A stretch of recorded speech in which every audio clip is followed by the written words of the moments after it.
Radio Publique, la radio qui vous fait voyager avec les voix afro de Bruxelles. La radio africaine, la radio bruxelloise africaine du moment. Radiopublique.be. Bandeko Baninga Mboté et bienvenue sur Radio Publique, la radio qui vous fait voyager avec les voix afro de Bruxelles.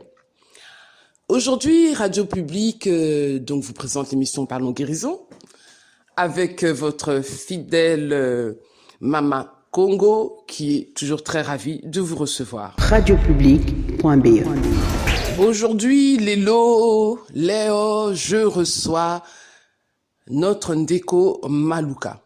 Alors, je l'ai invité afin qu'il puisse nous raconter un peu son parcours depuis sa naissance jusqu'à aujourd'hui. Et j'estime que ce frère a de la bravoure. J'estime que ce frère a beaucoup de mérite, d'autant plus qu'il pratique une discipline qui nécessite beaucoup de maîtrise de soi. Donc, c'est une personne qui est arrivée à un niveau de maîtrise de soi qui est très intéressant à connaître en tant que personne, bien entendu. Et cette maîtrise de soi est très intéressante parce que c'est à travers les arts martiaux. Et donc voilà, j'ai arrêté les cours. Et j'ai expliqué, donc j'ai affronté ma mère, je lui ai expliqué, voilà, je vais pas devenir, je vais pas faire ça, je vais pas faire ça, je voudrais faire ça. Elle m'a dit, écoute, ok. À mon grand étonnement, ben, elle m'a dit, ok, je te paye la formation, tu me rembourseras quand tu gagneras déjà ton salaire. Je suis ok, ben, génial. Et donc j'ai fait ma formation sécurité en juin ou mai-juin 2008. Et j'ai commencé à faire cette formation, j'ai rencontré des personnes formidables, j'ai eu mon diplôme, donc il fallait d'abord commencer par le diplôme de base de sécurité. Et donc à partir de là, les choses se sont enchaînées, j'ai eu à postuler dans plusieurs sociétés, dont une qui s'appelait Cobelgarde à l'époque. Et donc je vais à l'interview, la personne me dit « Ouais, vous voulez faire quoi ?» Je lui dis « Écoutez, moi j'ai vu sur votre site que vous travaillez au Conrad. » Et à l'époque, le Conrad, c'était un hôtel 5 étoiles, vraiment très chic. Et j'avais vu dans cet hôtel, sur les photos, qu'il y avait un noir, je pensais que c'était un Congolais aussi, et c'était un Congolais, après je l'ai vu. Et je me disais, il faut que je rencontre ce noir parce qu'il était en train de faire la sécurité du Dalai Lama, il faisait garde du corps pour d'autres sociétés. Et je me disais, un jour, je dois rencontrer ce mec, et je voudrais franchement qu'il me dise comment il a fait pour réussir ça, quoi. Et donc, j'explique à la personne de l'interview, je dis, écoutez, mon responsable à Kobegarde, je veux travailler au Conrad. Il me dit, vous êtes pressé, zeg. Il faut d'abord travailler, voir un peu si on peut vous faire confiance, parce que c'est pas non plus n'importe quel site. Hein. J'ai écouté, moi, en tout cas, tout ce que je sais, c'est qu'un jour, je vais travailler là-bas, et je vous le prouverai. Il m'a dit, ok, j'ai reçu mon contrat, j'ai commencé à bosser, et alors, un jour, à ce moment-là, j'étais célibataire, en ce temps-là, et je lisais énormément encore d'autres livres. Et puis un jour, je suis avec un frère à moi, et puis je lui dis, le même pote avec qui je parlais, qui m'a conseillé par rapport à mes études, et je lui dis, franchement, frère, je vous ai trop trouvé une femme et tout, qui me parle du livre, L'Alchimiste, comme je suis en train de parler comme je suis en train de parler à toi, tu vois, de ça. Franchement, parce que je veux vraiment trouver la femme qui me corresponde, quoi. Et il me dit, ok, bah ouais, vas-y, on sait jamais, hein. Et à l'époque, je conversais beaucoup. À l'époque, c'était MSN. Et je parlais beaucoup avec une fille. Et je ne sais pas où elle habitait. On a commencé à converser. Et puis un jour, et comme par hasard, elle me parle du livre de l'alchimiste. Et je dis, ah ouais? Et qu'est-ce que tu en as pensé et tout? Et elle a exprimé le livre de la manière dont moi j'avais perçu les émotions que ce livre me donnait. Et je lui ai dit, un jour, tu seras ma femme. Elle a rigolé. Elle a dit, mais tu me connais même pas. On s'est jamais vu. Comment tu peux dire ça? Je dis, j'en suis sûr et certain. Tout ce que tu as dit là, c'est tout ce que je voulais entendre. Et un jour, je viendrai te voir. Et on a commencé à discuter, et puis on s'est rapprochés de plus en plus. J'ai découvert qu'elle habitait en Bretagne, à Saint-Malo. Elle était d'origine éthiopienne, elle aussi, elle était adoptée. Et, et puis, donc c'était en octobre, on se rabiboche, on peut dire un peu, on apprend à se connaître. Et en cette période-là, comme ça faisait même pas 1 an que je travaillais, j'avais mon chef-poste. Et un jour, je lui dis, écoute, je dis, monsieur, comment je peux avoir des vacances? Elle me dit, oui, mais le problème, c'est que comme t'as pas fait 1 an, et ça, c'est la période des vacances, la période des Noël, il y a beaucoup de gens. Malheureusement, il y a beaucoup de travail, donc on peut pas laisser partir les agents. Mais écoute, je vais te faire une surprise. Si tu veux, je te donne 1 semaine de vacances. Et là, je me suis dit, non, ça, c'est l'univers. Et j'appelle la fille, je lui dis, écoute, je veux venir en Bretagne te voir. Et vous allez comprendre pourquoi je parle d'elle et tout. Parce que, voilà, 2008 a été une année assez... où j'ai rencontré 3 personnes très importantes. Donc, déjà elle. Et quelques temps après, je rencontre une autre personne. Et donc, je lui dis, écoute, moi, je veux venir te voir. Elle m'a dit, mais tu me connais pas, mais t'es un fou. Je dis, écoute, je sais pas pourquoi, mais je suis sûr et certain que t'es la femme de ma vie. Et donc, j'ai pris un billet à l'époque de Thalys. J'avais jamais été à Paris seul. Je me suis tapé le TGV, le Thalys jusqu'à Paris. J'ai raté le TGV parce que je voulais prendre le taxi. Je connaissais pas du tout qu'il y avait des trafics de malades à Paris. Gare Montparnasse. J'arrive à gare de Montparnasse. Je prends un TGV jusque Rennes parce qu'on avait convenu de se voir à Rennes. Et donc, je prends le TGV, je me retrouve à Rennes. Dans le train, il y a plein de questionnements dans ma tête. Je me dis, mais je suis un malade, je suis un fou. Comment j'ai fait pour m'embarquer dans ce délire-là? Je l'avais jamais vu, à part sur webcam. Et, et j'arrive à la gare de Rennes. Je descends, je monte les escalators. Et là, dans ma tête, c'est waouh, ça explose de toutes les pensées. Mon cœur, il bat super rapide. Je tourne ma tête à droite, je la vois pas. Je tourne ma tête à gauche. Et là, je vois une Éthiopienne. Ah, c'était un truc de ouf. Mais moi, c'était un film. C'était carrément un film. Donc, et je la vois devant moi. Et elle me sourit. Mon cœur. Et je vais pas mentir. J'ai chialé, j'ai pleuré. Ah, je vais pas mentir. Et franchement, je l'ai pris dans mes bras. C'était comme si je la connaissais depuis des années-lumière. On s'est embrassés. Et pour moi, c'était vraiment un film. Il n'y avait plus rien qui comptait. Tout autour de moi, il n'y avait plus rien qui existait. Il n'y avait que elle et moi. Et voilà, on est resté 1 an et demi ensemble. Malheureusement, il y a des choses qui sont passées qui ont fait que, avec la distance, tant qu'on se voyait tous les 2 mois, qui ont fait que, voilà, ça a été un peu plus dur pour elle. Pour moi, j'y croyais. Voilà, j'avais même acheté une bague de fiançailles. Donc, je parle de ça. J'avais 22 ans, elle avait 19. Et pour moi, c'était elle que je voulais épouser. Il n'y avait personne d'autre. Je mettais de côté, je mettais de l'argent de côté. Mon salaire, il passait à mettre de côté, soit pour la voir, ou soit pour un jour se dire, ben, si on habite ensemble, on prend un appart. J'avais déjà tout calculé, quoi. C'est elle qui m'a vraiment donné une certaine discipline de vie. Pas elle, mais je peux dire la situation avec elle, plutôt. Et donc, je croise elle. J'ai croisé mon maître d'arts martiaux, qui était un Colombien, mais vraiment le pur Colombien. Et je l'ai rencontré dans un parc pendant que j'étais en train de m'entraîner. Il m'a invité à s'entraîner et tout. Le gars, il m'a tué. J'ai dit, ok, bon, je veux absolument m'entraîner avec ce type. Et puis, j'ai rencontré aussi mon coach de fitness qui va devenir un de mes mentors au niveau sport, qui va me former, m'expliquer comment faire travailler le corps, comment avoir une pédagogie par rapport aux entraînements. Donc, ces 3 personnes ont vraiment été le commencement de ma vie amoureuse, de ma vie martiale et de ma vie, on peut dire, sportive. Elles m'ont forgé chacune de leur manière. Elles m'ont emmené chacun à percevoir les choses autrement. L'Éthiopienne, c'était juste incroyable parce que c'était la première fois de ma vie que je découvrais c'était quoi réellement avoir de l'amour, des sentiments, avoir peur de perdre quelqu'un. Et ça a été vraiment une expérience incroyable. Chaque personne a amené quelque chose qui m'a forgé et qui m'a permis d'être qui je suis aujourd'hui. Mais je peux dire que la séparation avec l'Éthiopienne a été la chose la plus dure de ma vie. C'était en 2009. On allait fêter nos 1 an et quelques jours avant, malheureusement, elle m'a laissé. Voilà, c'était trop dur pour elle à distance. Il s'est passé des événements que voilà, elle m'a avoué, mais c'était comme ça. Et ça m'a fait tellement mal que il m'a fallu presque 4 ans ou 3 ou 4 ans vraiment pour récupérer. Parce que il y a une chose que j'ai pas dit non plus, que quand j'étais à l'école, j'ai commencé à boire dans des fêtes, dans des anniversaires, et puis j'ai commencé à avoir goût à l'alcool. Mais les traumas que je voyais avec mon père et l'alcool, au lieu de les fuir, j'ai voulu comprendre par l'alcool qu'est-ce qu'il ressentait, et j'ai commencé à boire. Et quand j'ai commencé les arts martiaux, j'ai arrêté l'alcool carrément, quoi, parce que c'était plus possible pour moi de gérer ça, et parce que je voulais absolument devenir une autre personne, m'améliorer en tout cas. Et donc j'ai arrêté l'alcool.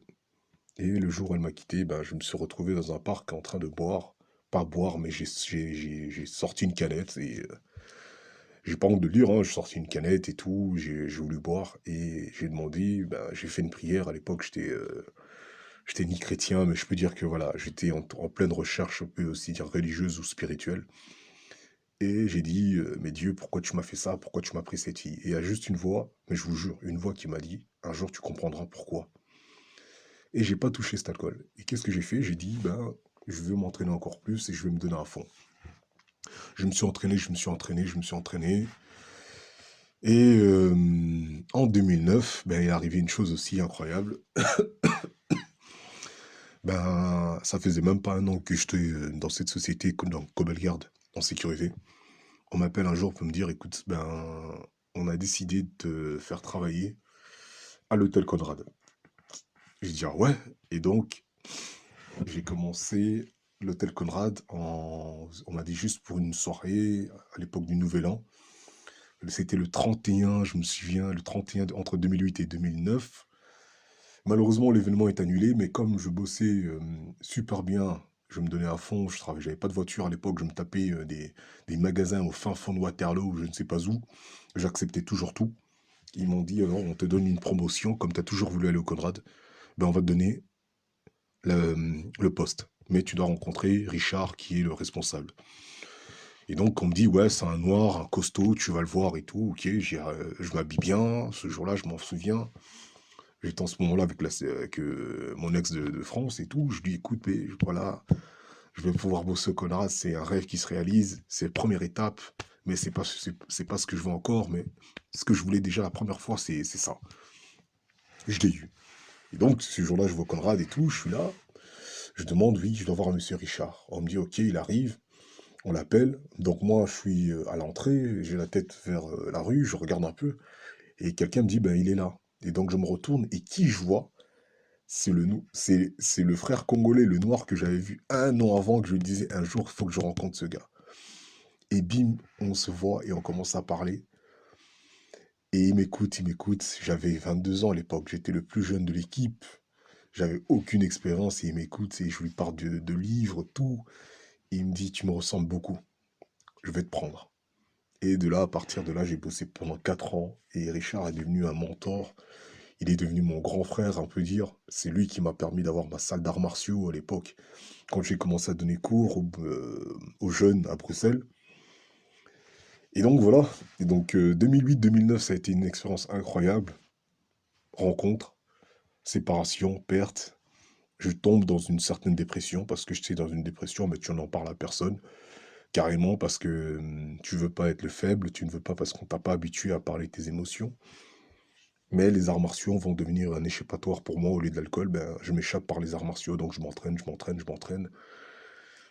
Et voilà, donc 2012, ben, Richard me propose si je veux, parce que je donnais cours à sa femme, il m'a dit, ben, si tu veux, j'ai une salle où il y a des jeunes que je donne cours à Forêt. Et si ça te dit, ben, c'est une salle communale, tu peux la prendre parce que moi, j'ai pas le temps. Et donc de là, ben, j'y vais. Et Richard me présente et je commence à donner cours. Et là, une seule vidéo suffit à faire que, à l'époque, il n'y avait pas de basique, il n'y avait pas de Snapchat, il n'y avait pas d'Instagram. Il n'y avait qu'une seule vidéo que tu pouvais partager sur YouTube à l'époque, voilà. Et là, tout le monde kiffe. Et je me retrouve à voir des jeunes qui viennent un peu de partout, des Albanais, des Guinéens, des Congolais, des Marocains. Et là, waouh! Et je me rends compte que j'ai quelque chose, enfin, qui me tient à cœur. Encore plus.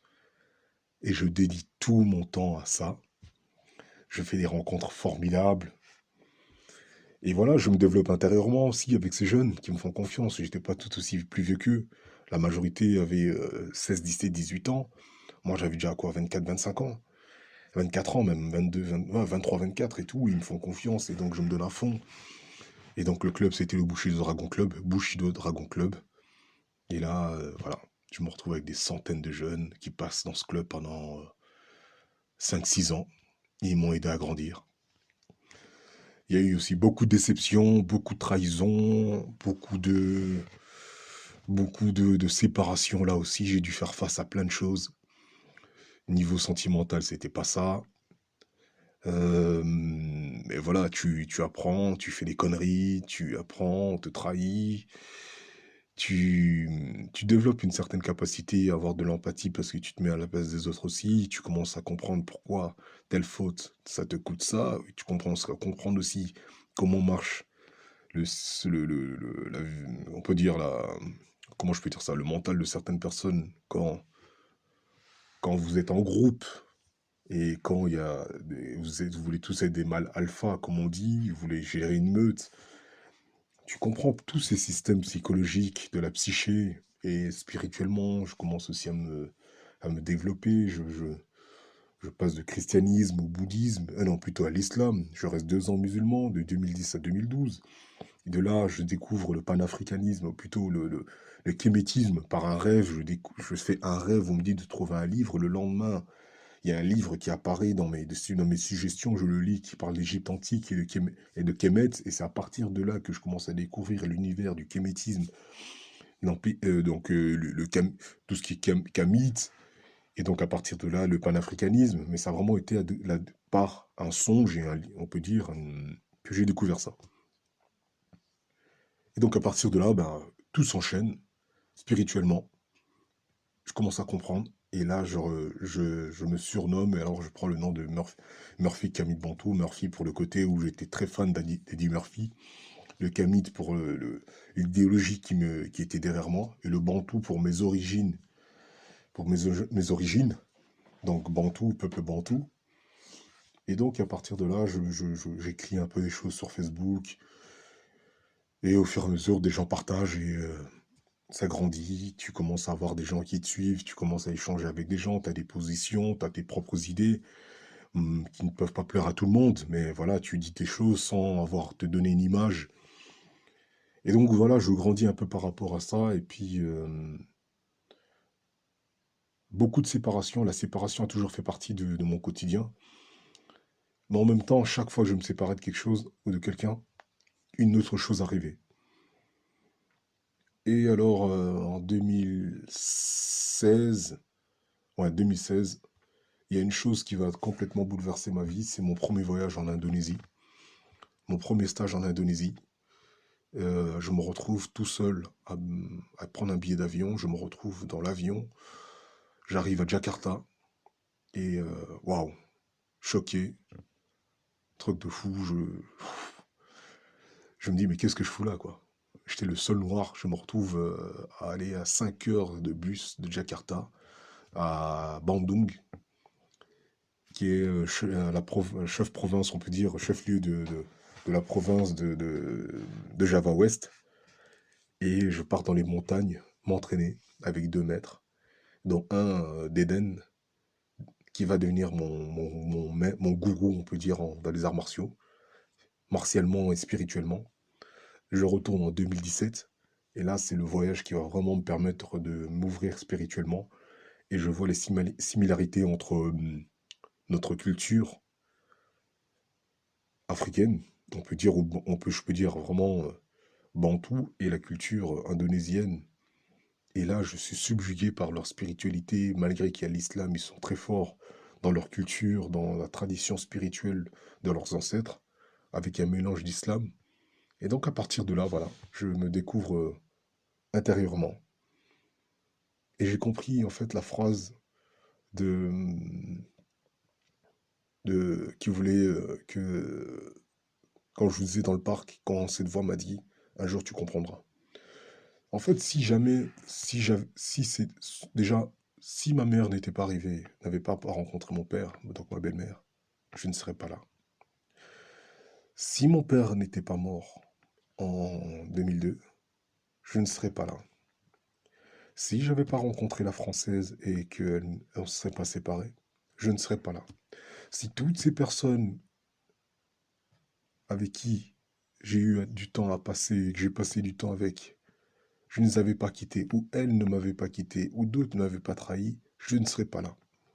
Et c'est là que j'ai compris tout le sens, en fait, que quand, dans le livre, dans l'alchimiste, quand il disait « Quand tu veux réellement quelque chose, l'univers entier conspire pour que tu l'aies ». La question du pourquoi, elle s'est manifestée dans chaque voyage, dans chaque rencontre. elle s'est manifestée là. Et j'ai compris le pourquoi, ce jour-là, que cette fille devait me quitter. Pourquoi j'ai dû quitter mon pays? Pourquoi mon père est mort? Aujourd'hui, j'ai fait mon cheminement. C'était très dur d'accepter ce deuil, déjà amoureux, ce deuil de mon père. Mais voilà, aujourd'hui, je pense que c'est ça qui m'a permis d'avancer et d'être qui je suis aujourd'hui. Et je remercie chaque personne et chaque rencontre. Mais ça prend du temps pour s'en rendre compte de tout ça. Ça prend du temps. Il faut accepter en fait de laisser le lâcher prise. Le lâcher prise, il faut l'accepter, il faut accepter de perdre. Il faut accepter de perdre. Mais ce n'est pas une perte, ce n'est que juste des retrouvailles avec soi-même, et parce qu'on s'oublie parfois. Et je m'étais oublié en aimant autant cette personne et en donnant mon bonheur. Et c'est là que j'ai compris, je ne suis pas responsable du bonheur de quelqu'un comme personne n'est responsable de mon bonheur. On se construit et on partage. Et c'est le partage qui permet alors d'avoir des émotions où, si quelqu'un part, ce n'est pas grave. C'est que tu as partagé, la personne l'aura toujours au fond d'elle, comme toi. Elle a partagé des choses avec toi, ben, elles seront toujours, quoi qu'il arrive en tout cas. Et c'est comme ça. Et c'est ça qui m'a permis d'être qui je suis aujourd'hui. Et mais voilà, on continue à travailler sur soi. C'est un travail sans cesse de l'introspection, de l'écoute de soi. Et surtout, ne pas se blâmer, ne pas se blâmer. Ne pas se blâmer. Ce qu'on a vécu, on l'a vécu. On n'a pas eu le choix, mais on a des décisions à prendre et sans se laisser non plus influencer par ces choix-là. Mais voilà, c'est mon vécu, c'est mon expérience et j'espère encore en vivre longtemps des choses. L'avenir, je ne sais pas. Voilà, très chers auditeurs, Bandeko Baninga, merci beaucoup de nous avoir suivis. Merci beaucoup d'avoir écouté le Kaboula, le partage que Ndeko Maluka vient de faire avec nous. Je vous invite vraiment à essayer d'explorer dans votre historique personnel, voir chacune de ces étapes dont le frère Maluka parle dans sa vie et voir chacune de ces étapes dans votre propre vie afin de toujours contribuer à cette guérison de votre être. Oui, je suis un peu émue parce que des témoignages comme ça, c'est pas tous les jours qu'on entend et surtout d'un proche. Donc voilà, je vous invite à faire donc une introspection par rapport à votre historique personnel afin de contribuer à la guérison de votre être et ainsi contribuer à la guérison de l'humanité. Matondo Mingi, merci beaucoup de m'avoir suivi. Nous sommes bien entendu sur Radio Publique avec un K.be, la radio qui vous fait voyager avec les voix afro de Bruxelles.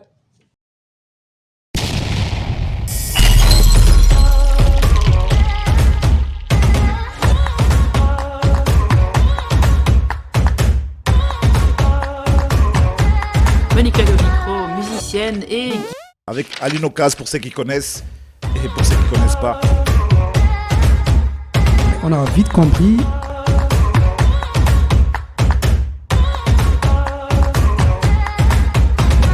Mama Congo. Radio Publique. Toujours très ravi de vous recevoir. Radio Publique avec un K.be. Coucou marquage sur vos ondes. L'état de l'enseignement supérieur et la recherche. Ou bien le Covid a montré.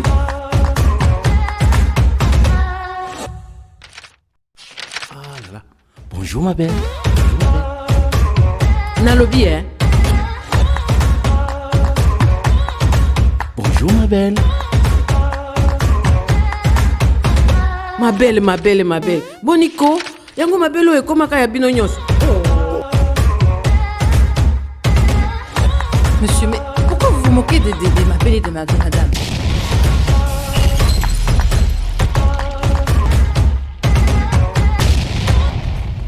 Radiopublique.be